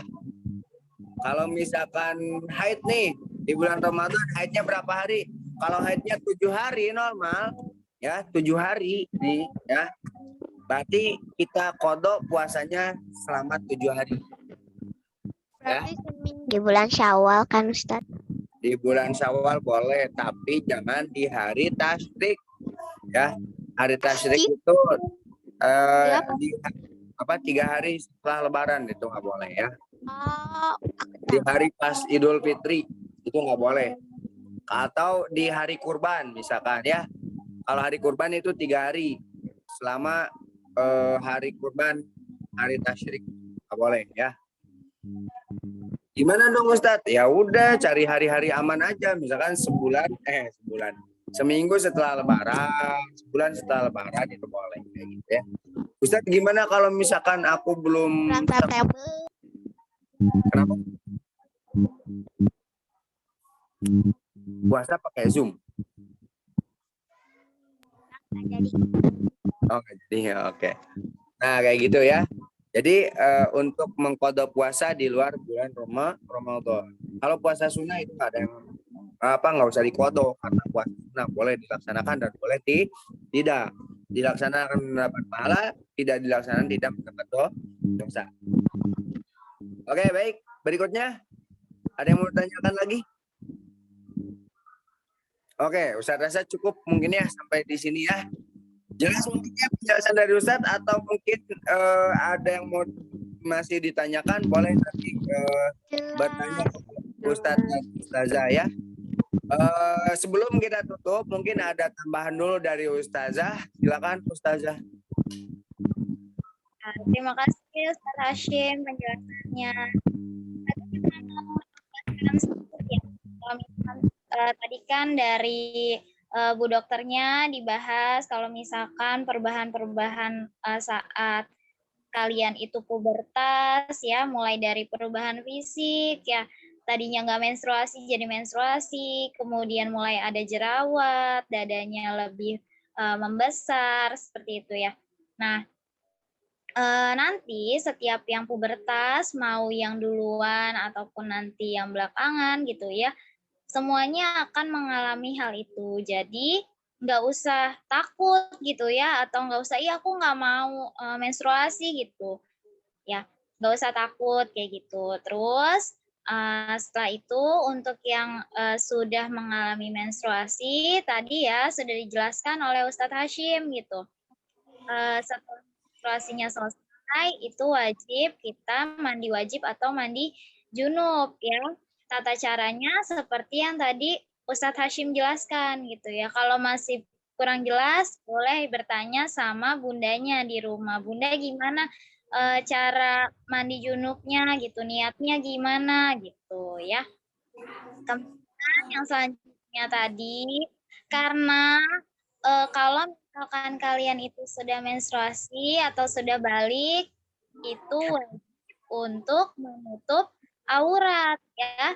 Jadi kalau pakai kerudungnya jangan cuma ketika ke sekolah aja.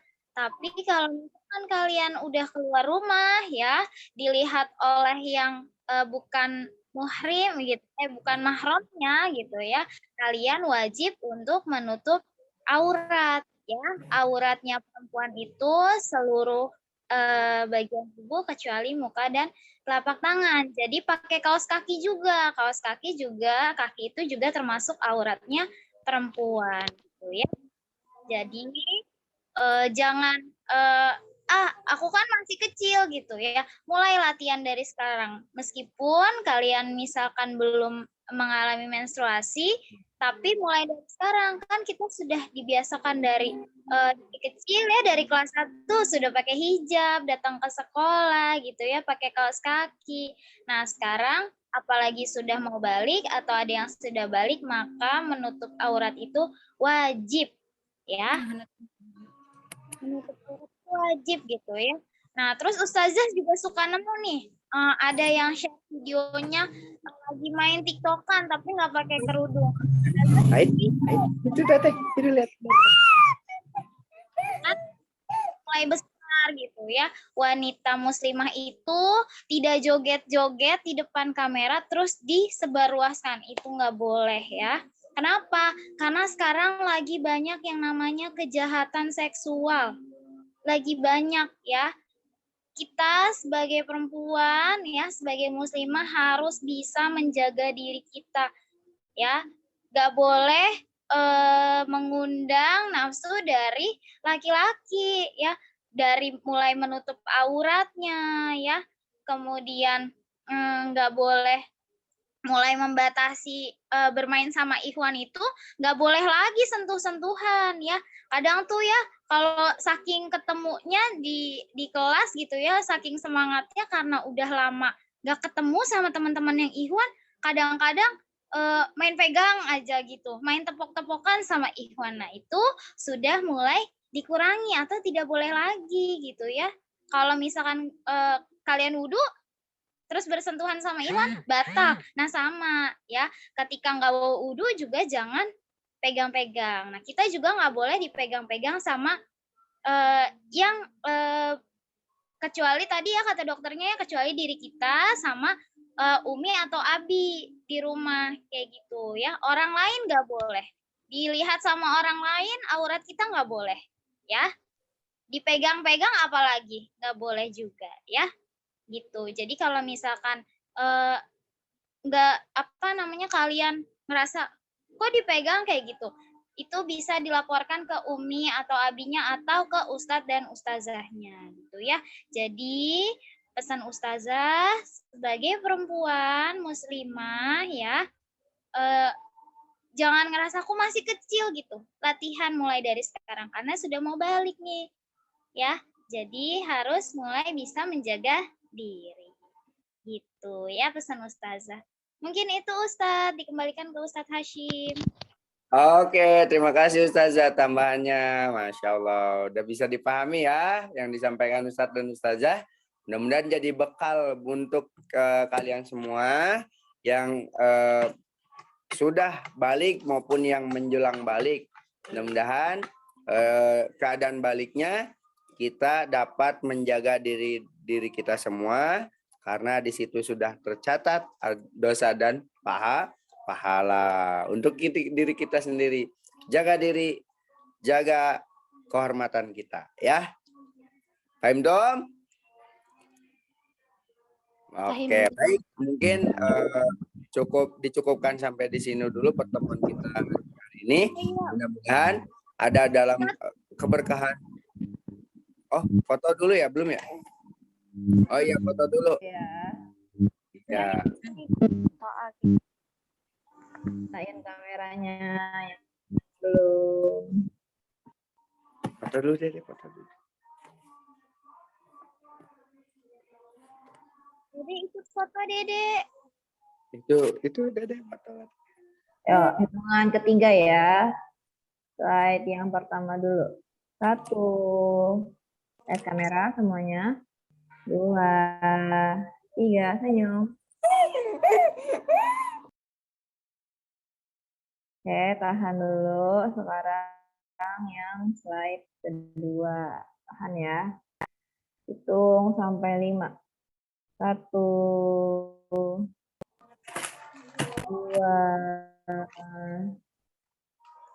3, 4, 5. Lihat kamera. Cheers. Oke, sudah Ustadz. Oh, udah. Oke, alhamdulillah. Baik, kita akhiri sama-sama dengan membaca istighfar dan berdoa doa kafaratul majelis. Alhamdulillahirabbil alamin. Subhanakallahumma wa bihamdika asyhadu ilaha illa anta astaghfiruka wa atubu ilaik. malam dari Ustaz dan Ustazah. Assalamualaikum warahmatullahi wabarakatuh. Waalaikumsalam warahmatullahi wabarakatuh. Makasih Makasih Ustaz. Ustazah. Ustazah. Assalamualaikum.